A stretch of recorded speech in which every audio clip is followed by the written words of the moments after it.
Hello and welcome to my response video to Kevin Toll Reads video about the Booktube Effect. I've also seen responses by Stuart Reney, Book Chat with Pat, and Beyond Books. I'll leave links to all of their channels down below so you can go check out what their thoughts were. I also have a link to Kevin's channel, and I highly recommend watching all of the videos as everyone shares their different thoughts and ideas about this. And I thought it was a really great video to make and gives us time to pause and ponder about our own creation and reading choices. So number one, does Booktube create a sense of being overwhelmed?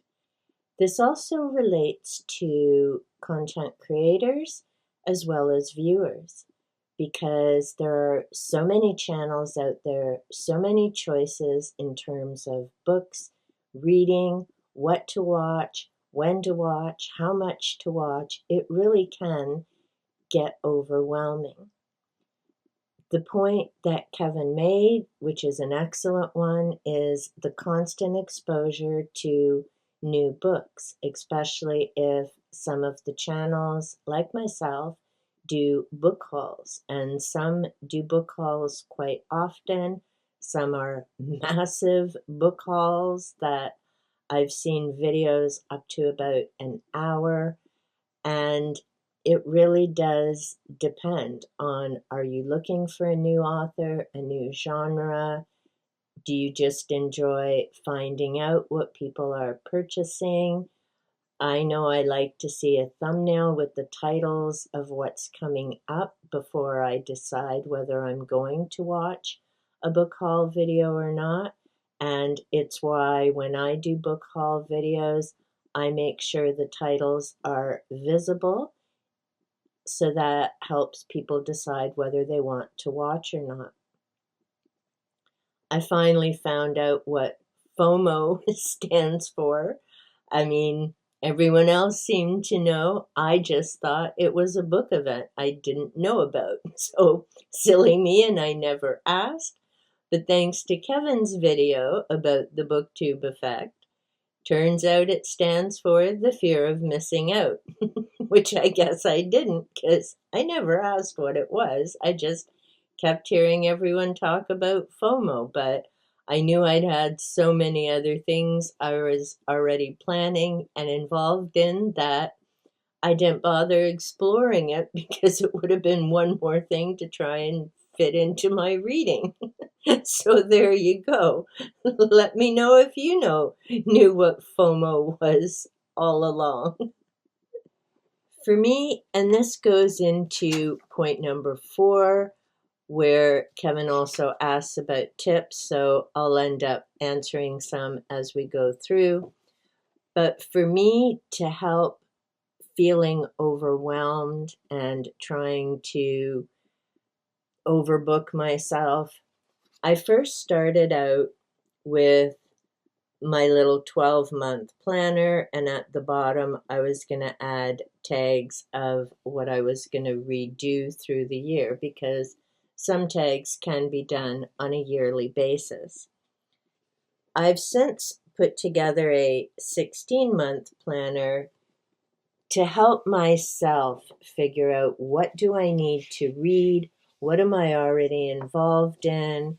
I'm blessed to be involved in a buddy read with Jen from Literally Love.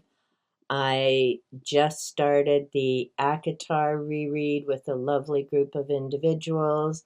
I'll list their channel names down below. I'm continuing to read the Vampire Chronicles with another amazing group of individuals, and again, they'll be listed down below. That already fills up my reading card a bit. Then I have my own personal reading, so the UFOs, ghost stories, horror stories that I want to get to mainly for entertainment and enjoyment. The UFOs will be a bit different because I'm pulling together names, years, that type of thing. But for me, that's fun and relaxing, keeps my mind busy. I'm also continuing to read the Wheel of Time series with Ben from Ben's Corner. He's finished book 3. I still need to start it. I'm also looking at, I still need to finish my Beefcake tag books. I've got my Da Vinci Spiral. I have my Pagan Bible studies. There's a lot going on. So at the moment, I'm being a lot more selective in terms of how many Booktube videos I'm watching. I've made note of a number of new authors and books to keep a lookout for. I mean, that's how I found the Dresden Files. I've yet to finish reading about Harry. I'm only up to book 2, but I was lucky to find the majority of those at my local thrift bookstore. I only need 3 more to finish the series, and then I'll delve more into them. For me, that's how I've started reining things in a bit and not always quickly jumping into new things, because once I see it visually, I'm like, I just can't possibly do all of that. So I personally need that visual reminder. I need to keep making notes. And yes, I do keep watching videos. I've actually started decreasing the number of times I'll comment. I do like the videos. I'm one of those people that once I've clicked on it, yes, I do watch it beginning to end, because that's just who I am. If something else comes up and I can't watch Booktube for 2 hours, then I can't watch Booktube for 2 hours. Likewise, I'm okay if people aren't watching all my videos or they don't watch it beginning to end. I put the content up. I hope it finds those who do enjoy it, who are interested in watching it.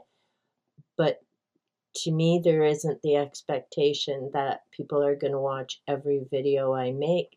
I read a variety of different genres. So I do hope for the viewers there's something there they find to, just kind of have a break from the everyday for a little bit when they have time for that. Number 2, decision fatigue. And I've already touched a little bit on this. In terms of there's so many book recommendations, how do you decide and pick?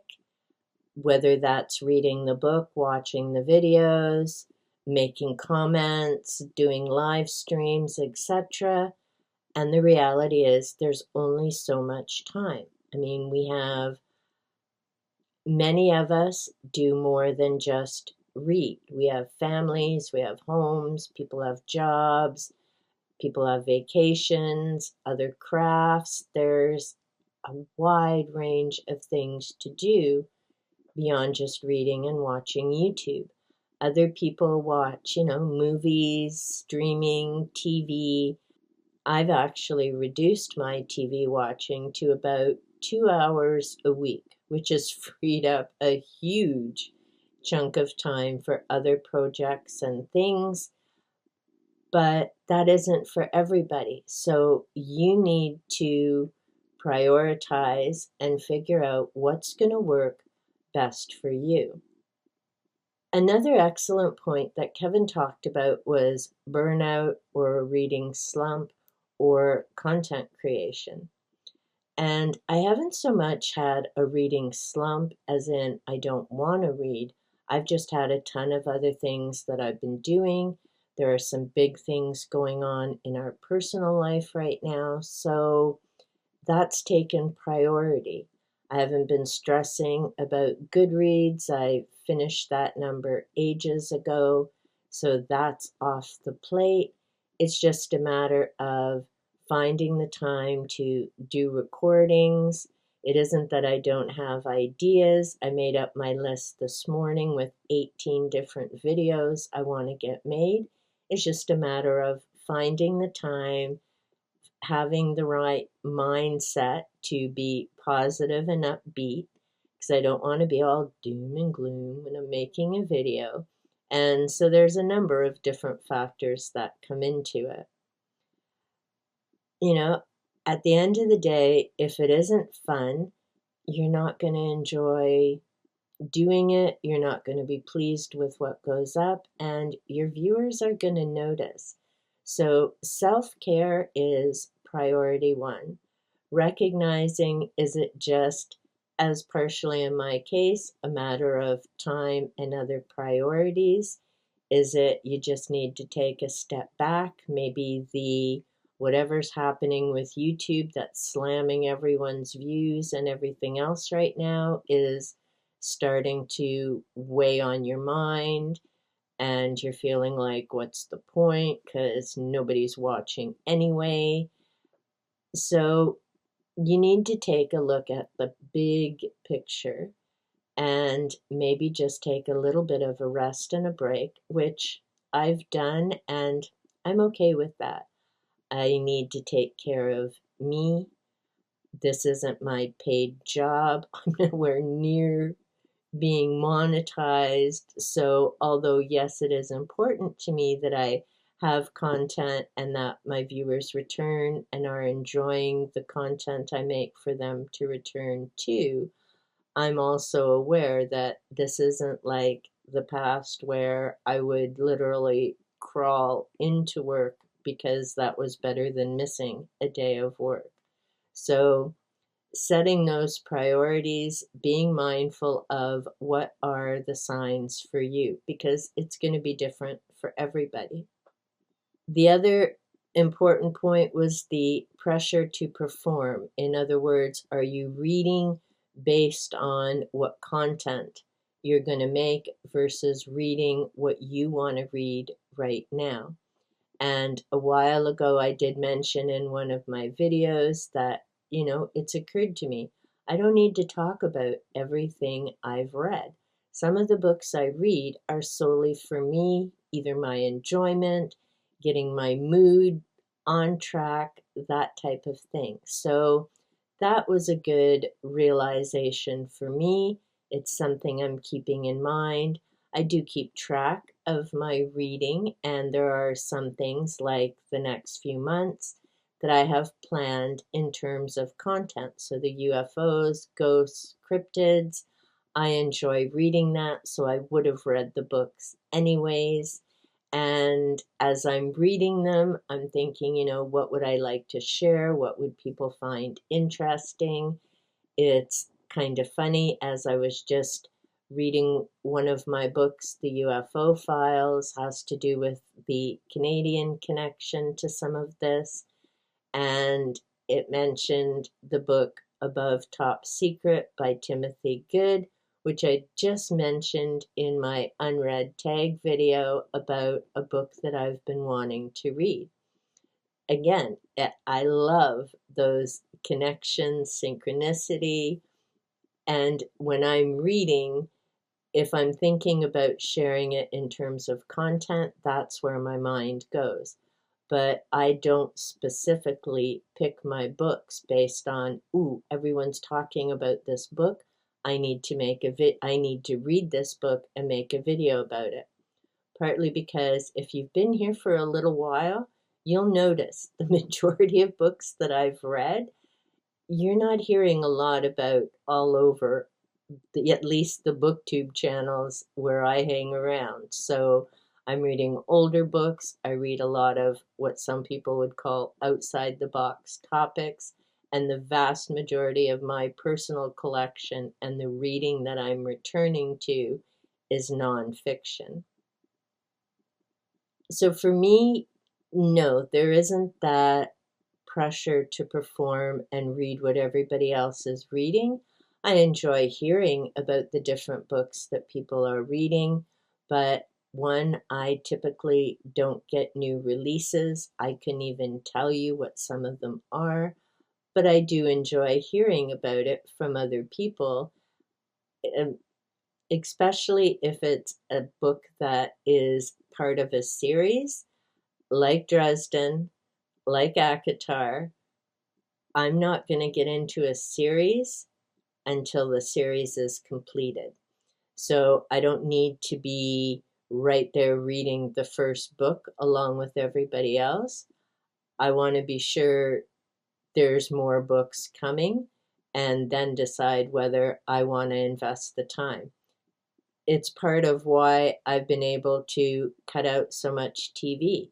I just can't be bothered to invest 8 hours of my time to get to know characters, get to know a storyline, and then find out that's the end of it after 8 or 16 episodes. So I'd much rather invest my time getting back to my nonfiction books and deep diving and delving into subjects I find fascinating and just getting lost in all that information and doing my nerdy girl annotating, making notes, doing charts, and all the rest of it. Number 3 is, of course, about finding the balance, and I've touched on that a bit as well. Setting your priorities. How much time do you dedicate to making content, dedicate to reading, versus all the other things that you have going on in your own personal life? And again, we all have a variety of things. I mean, right now there are just so many things going on in the world, regardless of the country that you live in. You're bombarded with news. There's all kinds of stuff everywhere, all over social media. Self-care right now is crucial. And self-care is not being selfish. It's you need to be functioning at least 80 to 90% to be able to give of yourself to support and help others. If you're run down and you're exhausted or sick or just dealing with too many things, then that's not the time to be trying to run around taking care of everybody else. So self-care, priority number 1. Setting priorities. And again, they're going to be different for everybody. Everybody has different reasons for why they create Booktube or YouTube videos. Some are doing it because they're monetized, so it's a job for them. That's different than people like me who make content to share information, the love of reading or nature, my silly kids, and to interact with other people. Because I'm home all day, a lot of my interaction tends to be right here, either comments under my videos or with viewers during my live streams. So that's my motivation for doing it. It gives me a reason to get out of bed, get some stuff put together, make a video, which I enjoy doing, learning more about editing. But if there are days that I'm just not up for it, then I'm just not up for it. And I'm blessed to have viewers who understand and get that, which I very much appreciate. So there are definite positives to Booktube. There's the community, there's the connections. I agree with a comment Kevin said. Gareth speaks about this as well. It's about the conversation, the communication, and the connections. And I'm very blessed to have found this group on Booktube where people are supportive and appreciative, giving each other shout outs and mentions, and it's just lovely to be part of that warm and welcoming community. The viewers, not everyone's a content creator, but viewers leaving comments, coming into live streams, equally supportive and wonderful people. So there are a lot of great things to Booktube for sure. Part number 4 was basically Kevin asking, have you felt any of the above, which I've addressed throughout. Also asking about tips, which I've shared above, is for me because I'm very visual, kinesthetic. I need to see things, I need to be active and doing things, but it's different for everybody. So knowing for yourself what works best and what helps you stay balanced and not feel overwhelmed, and certainly not feeling guilty. Booktube should be something you enjoy watching, not feeling like you have to watch. Like I said, I don't expect people to watch all my videos. I'm grateful when they do. I certainly appreciate the gift of their time, but I also totally understand that people get busy. They're subscribed, as am I, to 100+ channels, and there's just so much time in a day. So you have to pick and choose and not feel bad about that. Do I have TBR guilt? Absolutely not. And again, this comes back to Chaz and the book audit. It was awesome to go through all my books, look at them, touch them, remember reading them or going, oh, I need to get to that one. So I love knowing exactly how many books I need to read from my personal library. I have some books that have easily been waiting 25 or more years on the shelves. Thankfully, books are very patient. I have other books that I just brought home in the past month that I've already finished. So my reading is very much what am I interested in at the time, what's my mood, what's going to bring me peace and comfort, whether that's just taking a side trip along a horror story for a while because monsters in books don't bother me. Monsters on the street and on the screen bother me immensely because they're human. Well, they're supposed to be human, but they don't behave like humans. So finding what brings you peace and enjoyment is very important. And I've already addressed the issue of burnout. Hopefully some of the tips and comments that I've made help you out if you're feeling a bit overwhelmed or stressed at the moment. I'm a big fan of self-care. Doing what you need to do to take care of you is always top priority.